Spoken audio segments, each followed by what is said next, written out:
Assalamualaikum warahmatullahi wabarakatuh. Saya atas nama Muhammad Amirul Haq, NIM H07121079, Prodi Sistem Informasi Universitas Hasanuddin. Nah, di sini saya akan membahas salah satu subtopik dari materi sistem basis data, yaitu 4 dokumen yang akan saya bahas dalam bentuk tabel entitas dan bagaimana cara melakukan proses normalisasinya. Nah, jadi pertama itu saya akan menampilkan dokumen KRS pribadi saya. Jadi yang tampil pada layar ini merupakan dokumen pribadi saya, di mana di sini saya telah mengidentifikasi atribut-atributnya. Nah, atribut yang pertama itu adalah nama, kemudian NIM, semester, PA, MK, kode mata kuliah, kelas, SKS, ruangan, dan jadwal. Nah, dari atribut yang telah saya identifikasi ini, saya akan membentuk sebuah tabel. Nah, jadi tabel ini merupakan tabel yang belum normal, di mana terdapat value yang masih berulang antara atribut nama, NIM, semester, PA. Nah, jadi kita lihat jelas-jelas bahwa di dalam value nama ini semuanya adalah sama, yaitu nama saya. Nah, kemudian NIM juga itu semuanya NIM saya, semester semuanya semester 3. Begitupun juga dengan dosen PA-nya itu semuanya sama. Nah, dari tabel ini kita akan melakukan proses normalisasi. Nah, caranya bagaimana? Nah, caranya adalah kita pecah menjadi beberapa tabel. Nah, jadi kita pecah ke beberapa tabel. Nah, yang pertama adalah tabel mahasiswa. Nah, tabel mahasiswa ini yang kita ambil adalah atribut nama dan NIM saja. Nah, kemudian tabel yang kedua ada tabel mata kuliah, yang atribut yang kita ambil adalah mata kuliah, kode mata kuliah, kemudian NIM. Nah, yang menjadi penghubung di sini adalah atribut NIM. Nah, NIM ini kita ambil berasal dari tabel mahasiswa. Nah, kemudian tabel yang ketiga ada tabel dosen PA. Atributnya adalah NIM, semester, PA. Nah, jadi atribut penghubungnya juga sama, yaitu NIM, yang kita ambil dari tabel mahasiswa. Kemudian lanjut ke tabel kelas, atribut penghubungnya juga NIM, kemudian ada kelas, ada SKS. Nah, tabel yang terakhir adalah tabel ruangan dan jadwal. Nah, kenapa saya namakan ruangan dan jadwal? Karena isi dari tabel itu hanya mencantumkan antara ruangan atau jadwal. Nah, kemudian di sini sebagai atribut sebagai penghubung itu adalah atribut kode MK. Kode MK ini atau kode mata kuliah ini kita ambil berdasarkan tabel mata kuliah. Nah, kemudian atribut berikutnya adalah atribut ruangan, kemudian jadwal. Nah, jadi yang pertama kita fokus ke tabel mahasiswa. Nah, kita lihat pada layar bahwa saya telah melakukan eliminasi data atau value, karena antara nama dan NIM ini value-nya itu sama. Jadi kita eliminasi atau kita kurangkan sehingga value-nya itu tersisa satu data. Kita perlu mengidentifikasi primary key-nya terlebih dahulu. Nah, di mana primary key-nya ini saya identifikasi dengan menggarisbawahi yang NIM. Nah, kenapa NIM ya? Karena NIM itu sifatnya unik atau yang kemungkinan hanya dimiliki oleh satu value dan tidak dimiliki oleh value yang lain. Nah, kemudian kita beralih ke yang mata kuliah lagi. Nah, yang di mata kuliah ini terdapat atribut mata kuliah, kode mata kuliah, dan NIM. Nah, di sini primary key-nya itu adalah kode mata kuliah karena sifatnya unik dan tidak dimiliki oleh value yang lain. Kemudian kita langsung saja beralih ke tabel yang selanjutnya, yaitu dosen PA. Nah, di mana atributnya adalah NIM, semester, dan PA. Nah, di sini primary key-nya itu ketiga atribut tersebut karena tidak ada kode yang atau ID yang bersifat unik. Nah, jadi kita langsung jadikan ketiga atribut itu, NIM, semester, dan PA itu sebagai primary key. Dan nah, sebelumnya tabel ini sebelumnya itu panjang ke bawah atau banyak barisnya. Karena semuanya sama, maka kita eliminasi sehingga menjadi satu value atau satu nilai, yaitu NIM saya, kemudian semester 3, kemudian dosen PA.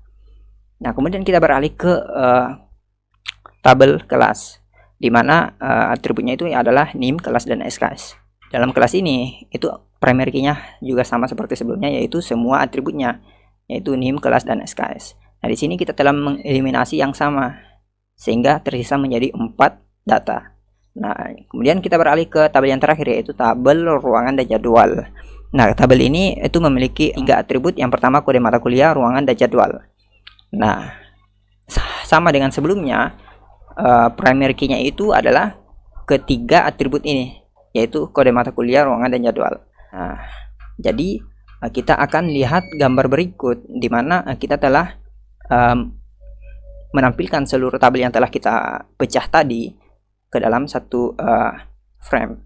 Nah, jadi yang pertama kita lihat untuk tabel mahasiswa ini itu NIM-nya itu sebagai penghubung ke tabel kelas. Nah, untuk tabel mata kuliah ini menghubungkan ke tabel ruangan dan jadwal menggunakan atribut kode mata kuliah sehingga semuanya saling terhubung. Nah, inilah yang kita sebut sebagai sistem yang normal atau tabel yang normal. Nah, kemudian jadi apabila kita gabungkan kembali itu tabel yang sebelumnya, maka setelah penggabungan 5 tabel tersebut, maka akan menghasilkan tabel yang sama seperti sebelumnya sehingga sudah dikatakan sebagai normal. Selanjutnya kita akan beralih ke tabel yang kedua, yaitu dokumen KHS. Nah, ini adalah dokumen KHS pribadi saya. Nah, di mana atribut-atributnya juga sudah saya identifikasi. Di antaranya adalah nama, NIM, semester, jenjang mata kuliah, kode mata kuliah, angka mutu, SKS, hasil mutu, dan IPS. Nah, kemudian dari atribut ini juga saya akan membuat sebuah tabel seperti berikut ini. Nah, jadi sama seperti sebelumnya, terdapat beberapa value yang berulang sehingga kita akan melakukan proses normalisasi. Nah, jadi kita pecah ke beberapa tabel. Nah, tabel yang pertama adalah tabel mahasiswa dengan atribut nama dan NIM.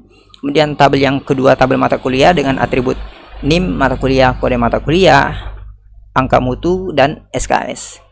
Nah, di mana NIM ini sebagai tabel atribut penghubung yang kita dapatkan dari tabel mahasiswa. Kemudian yang ketiga adalah tabel semester. Nah, tabel semester ini terdapat atribut NIM, semester, jenjang. Nah, tabel IPS atributnya juga NIM, IPS. Kemudian tabel hasil mutu atributnya AM, HM, di mana AM ini angka mutu, HM ini hasil mutu. Nah, kemudian tabel mutu di mana atributnya adalah NIM, kemudian mutu. Nah, selanjutnya kita akan berfokus ke tabel mahasiswa, di mana atributnya adalah nama, NIM, dan NIM ini sebagai primary key-nya. Dan sama seperti sebelumnya, kita lakukan eliminasi sehingga tersisa satu value, yaitu atas nama saya dan NIM saya. Nah, kemudian kita akan beralih ke tabel mata kuliah, di mana atributnya adalah NIM, mata kuliah, kode mata kuliah, angka mutu, dan kredit atau SKS. Primary key-nya di sini adalah kode mata kuliah.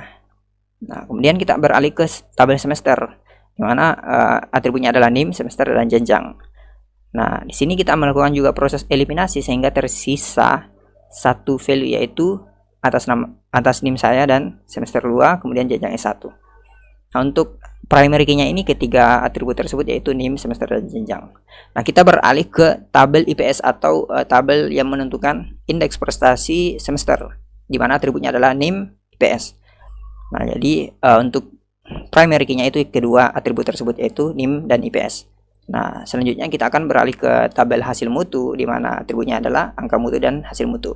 Nah, di sini kita memberi definisi pada angka mutu ke hasil mutu. Misalkan pada nilai 4,0 itu kita definisikan sebagai nilai A. Nah, jadi tabel hasil mutu ini bisa dikatakan sebagai atribut turunan, sama seperti yang IPS juga. Maksudnya kita dapatkan dari atribut-atribut yang lain. Nah, jadi kita akan beralih ke tabel mutu. Nah, tabel mutu ini berisi atribut NIM, kemudian mutu. Nah, di mana primary key-nya itu kedua-dua atribut tersebut, yaitu NIM dan mutu. Nah, perlu kita ketahui yang untuk tabel hasil mutu ini yang atributnya itu AM dan HM, itu primary key-nya adalah bisa kita pilih AM, bisa juga kita pilih HM. Nah, karena keduanya bersifat unik, jadi kita pilih saja sebagai hasil mutu untuk primary key-nya. Kita lanjut ke penggabungan atau membuat ke seluruh tabel yang sudah kita pecah di dalam satu frame. Nah, jadi kita lihat bahwa terdapat 6 tabel yang sudah kita pecah tadi, kita hubungkan, di mana mahasiswa ini menghubungkan NIM-nya ke NIM yang ada pada tabel semester. Selanjutnya kita lihat mereka ini antara tabel-tabel ini itu saling terhubung. Nah, ini juga yang kita definisikan tadi, yang angka mutu dan hasil mutu, itu juga di mana angka mutunya ini diambil berdasarkan tabel yang ada pada mata kuliah. Tabel mata kuliah yaitu di samping kolom kode mata kuliah itu terdapat kolom angka mutu. Nah, jadi inilah kita katakan sebagai tabel yang normal atau lossless joint decomposition. Nah, kenapa? Karena apabila kita satukan kembali tabel ini, maka akan membentuk seperti berikut ini, di mana tabel ini itu kembali ke seperti semula atau ke asalnya. Kemudian kita akan beralih ke dokumen yang terakhir, yaitu dokumen transkrip. Nah, jadi kita lihat ini adalah dokumen transkrip yang saya miliki. Nah, atribut yang pertama adalah nama, kemudian NIM, semester, jenjang, tahun masuk, mata kuliah, kode mata kuliah, angka mutu, SKS, hasil mutu, kemudian IPK. Nah, jadi tabel ini merupakan contoh tabel yang belum normal, di mana dalam atribut nama masih berulang nama saya, NIM juga masih berulang, jenjang masih berulang. Selain dari itu, selebihnya masih ada yang berbeda. Nah, kemudian satu lagi, ternyata terdapat satu atribut yang berulang, yaitu IPK. Nah, IPK ini berulang terus sampai ke data yang terakhir, sehingga kita harus perlu melakukan proses normalisasi. Nah, jadi kita seperti sebelumnya, kita juga melakukan proses pemecahan ke beberapa tabel. Nah, tabel yang pertama adalah tabel mahasiswa, di mana atributnya itu adalah nama dan NIM. Nah, kemudian tabel mata kuliah, atributnya adalah NIM, mata kuliah, kode mata kuliah, angka mutu, kemudian SKS. Nah, di mana penghubungnya di sini menjadi penghubungnya di sini adalah NIM yang kita dapatkan berdasarkan tabel mahasiswa. Nah, kemudian tabel jenjang, atributnya NIM dan jenjang, NIM-nya juga sebagai tabel atribut penghubung dari tabel mahasiswa. Kemudian tabel IPK, NIM dan IPK, di mana NIM-nya ini sebagai penghubung dari tabel mahasiswa juga. Kemudian tabel hasil mutu, angka mutu dan hasil mutu, di mana angka mutu ini menjadi atribut penghubung dari tabel mata kuliah. Nah, kemudian tabel mutu itu atributnya adalah NIM dan mutu, di mana NIM ini sebagai atribut penghubung yang kita dapatkan dari tabel mahasiswa. Nah, kemudian kita akan berfokus ke tabel mahasiswa terlebih dahulu, yang dimana atributnya itu adalah nama dan NIM. Nah, di sini primary key-nya itu adalah NIM, sama seperti sebelumnya, dan yang kita coret itu semua yang sama, yang namanya sama dan NIM-nya juga sama, sehingga kita coret, kita sederhanakan menjadi tersisa satu value atau satu nilai, yaitu atas nama saya dan NIM saya. Nah, kemudian kita akan beralih ke tabel yang kedua, yaitu tabel mata kuliah, di mana atributnya itu adalah NIM, mata kuliah, kode mata kuliah, angka mutu, dan SKS. Primary key-nya ini adalah kode mata kuliah, ya, karena sifatnya unik. Nah, kita akan langsung lanjut ke jenjang. Tabel jenjang ini memiliki atribut NIM dan atribut jenjang. Nah, jadi hanya dua. Nah, kita juga akan melakukan proses eliminasi dari banyaknya data, yang karena banyak data juga yang sama, maka kita eliminasi sehingga tersisa satu data yang sama. Nah, kemudian kita beralih ke tabel IPK, yang dimana atributnya itu adalah NIM dan IPK. Nah, yang untuk menjadi primary key-nya di sini adalah kedua atribut tersebut, nah, yaitu NIM dan IPK. Nah, kemudian kita beralih ke tabel hasil mutu. Hampir sama seperti KHS tadi, kita mendefinisikan suatu angka mutu ke hasil mutu. Nah, jadi tabel hasil mutu ini memiliki atribut angka mutu dan hasil mutu, di mana hasil mutu ini bisa jadi primary key atau angka mutu juga bisa jadi primary key. Jadi di sini saya jadikan hasil mutu sebagai primary key-nya. Kemudian kita beralih ke tabel yang terakhir, yaitu tabel mutu, di mana atributnya itu adalah NIM dan mutu. Di mana primary key-nya ini kedua atribut tersebut, yaitu NIM dan mutu. Nah, untuk mencari mutunya itu yaitu kita panggil angka mutunya dikali dengan SKS-nya. Sama seperti KHS tadi, mohon maaf saya lupa tadi jelaskan untuk KHS juga pun demikian. Untuk mencari mutunya yaitu angka mutu dikali SKS, sehingga kita mendapatkan nilai mutunya. Nah, jadi atributnya itu NIM dan mutu. Untuk mencari mutunya itu adalah angka mutu dikali SKS. Nah, ini adalah contohnya di mana mahasiswa ini menghubungkan ke tabel IPK menggunakan NIM sebagai atribut penghubung, dan menghubungkan juga ke tabel jenjang, di mana NIM digunakan sebagai tabel penghubung, dan menghubungkan ke tabel mata kuliah, di mana NIM juga sebagai penghubung. Nah, kemudian tabel mata kuliah ini menghubungkan ke tabel hasil mutu, di mana angka mutu sebagai atribut penghubung. Nah, jadi dari ke-6 tabel ini itu mereka saling terhubung, dan apabila kita satukan akan membentuk tabel pada gambar berikut, yang dimana tabel ini kembali ke seperti semula, sehingga bisa dikatakan hasil pemecahan yang kita lakukan tadi itu merupakan lossless joint decomposition atau tabel yang normal. Nah, jadi mungkin hanya ini yang dapat saya sampaikan. Lebih dan kurangnya mohon dimaafkan. Wassalamualaikum warahmatullahi wabarakatuh.